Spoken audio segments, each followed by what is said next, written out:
ఏలూరు జిల్లా వేలేరుపాడులో దారుణం చోటు చేసుకుంది. అగ్ని ప్రమాదంలో ఇద్దరు మహిళలు సజీవ దహనమయ్యారు. గాఢ నిద్రలో ఉండగా ఇళ్లకు మంటలు అంటుకోవడంతో మృత్యువాత పడ్డారు. వలగాని సావిత్రి ఇంట్లో రాత్రి 1 గంట సమయంలో ఒకసారి పెద్ద ఎత్తున మంటలు చెలరేగి పక్కనే ఉన్న లక్ష్మి ఇంటికి అంటుకొని ఆ ఇల్లు కూడా పూర్తిగా దగ్ధమైంది. ఈ ప్రమాదం జరిగిన సమయంలో లక్ష్మి ఇంట్లో ఎవరూ లేకపోవడంతో ప్రమాదం తప్పింది. ఈ ఘటనలో సావిత్రితో పాటు ఆమె అక్క సెగపూలమ్మ సజీవ దహనమయ్యారు. ఘటనపై పోలీసులు కేసు నమోదు చేసి దర్యాప్తు చేపట్టారు.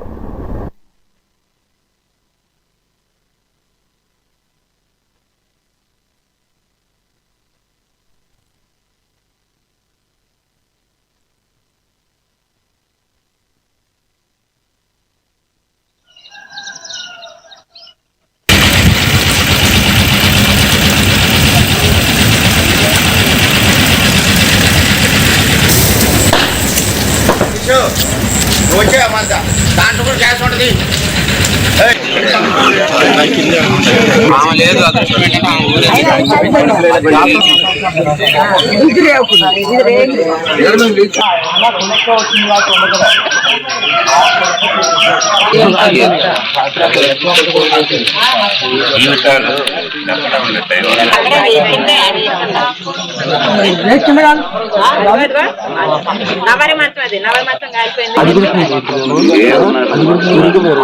అయిపోయింది.